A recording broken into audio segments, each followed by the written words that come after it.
തൊട്ടതെല്ലാം വിവാദമായിരുന്നു ആര്യ രാജേന്ദ്രന്. അഹങ്കാരമായിരുന്നു അവരുടെ മുഖമുദ്ര. ഇത്തരത്തിൽ അഹങ്കാരത്തിന്റെ പ്രതീകമായി സകലരൊരു മല്ലിട്ട് താനാണ് രാജ്ഞി, താനാണ് കിരീടാവകാശി എന്ന തരത്തിൽ ആര്യ രാജേന്ദ്രൻ ഉറഞ്ഞു തുള്ളിയപ്പോൾ വാസ്തവത്തിൽ CPM-ന്റെ ഗ്രിപ്പ് ഇല്ലാതാവുകയായിരുന്നു. അതുകൊണ്ടാണ് നല്ല രാഷ്ട്രീയ പരിചയമുള്ള ഗായത്രി ബാബു ഒരു പോസ്റ്റിലൂടെ പ്രതിഷേധിച്ചത്.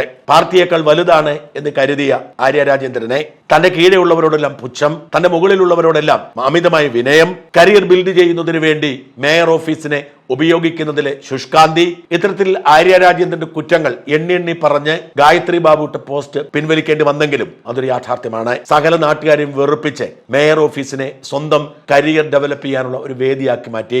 പാർട്ടിയുടെ സംസ്ഥാന സെക്രട്ടറി അടക്കം മുതിർന്ന നേതാക്കളുമായി അടുത്ത ബന്ധമുള്ളതുകൊണ്ട് കോർപ്പറേഷനോ താഴത്തെ തട്ടിലുള്ള ജനങ്ങളോ തനിക്ക് പ്രസക്തമല്ല എന്ന തരത്തിൽ അഹങ്കാരത്തിന്റെ പ്രതീകമായി ആര്യ രാജേന്ദ്രൻ മുന്നേറിയപ്പോൾ CPM-ന് നഷ്ടപ്പെട്ടു പോയത് അവരുടെ കയ്യിലുള്ള ഒരു കോർപ്പറേഷൻ തന്നെയാണ്. അഴിമതിയായിരുന്നു ആര്യ രാജേന്ദ്രന്റെ ഭരണകാലത്ത് തിരുവനന്തപുരം കോർപ്പറേഷന്റെ മുഖമുദ്ര.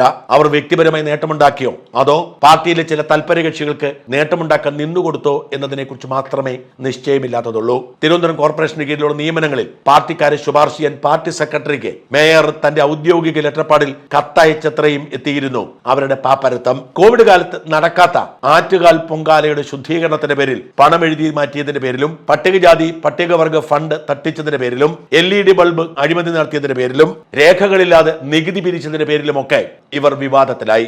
പാർട്ടിക്കാർക്ക് പോലും അവരെ തിരുത്താൻ കഴിയുമായിരുന്നില്ല. കാരണം സാധാരണ പാർട്ടിക്കാർക്കൊക്കെ മുകളിലാണ് താനെന്നും തനിക്ക് ഉന്നതമായ ബന്ധമുള്ളതുകൊണ്ട് തന്നെ ആർക്കും ഒന്നും ചെയ്യാൻ കഴിയില്ലെന്നും മേയർ ആര്യ രാജേന്ദ്രൻ തീരുമാനിച്ചു. ഒടുവിൽ തെരഞ്ഞെടുപ്പിന് തൊട്ടു മുൻപ് 2 വിവരക്കേടുകൾ കൂടി കാണിച്ചു വെച്ചു. ഒരു പാവപ്പെട്ട KSRTC ഡ്രൈവറെ അഹങ്കാരത്തോടെ വഴിയിൽ തടഞ്ഞ് അയാളുടെ മേൽ കള്ളക്കേസെടുത്ത് അയാളുടെ പണി തെറിപ്പിച്ച് സകല മനുഷ്യരുടെയും വെറുപ്പ് സമ്പാദിച്ചു ആര്യ രാജേന്ദ്രൻ. എന്നിട്ട് മുഖം മൂടാൻ വേണ്ടി ലണ്ടനിൽ പോയി കാശ് കൊടുത്ത് പുരസ്കാരം വാങ്ങി കൂടുതൽ എളുപ്പയായി. അങ്ങനെ തൊട്ടതെല്ലാം വിഡ്ഢിത്തമായി മാറിയ ഭരണാധികാരിയായി നാണം കെട്ട് പടിയിറങ്ങുകയാണ് ആര്യ രാജേന്ദ്രൻ.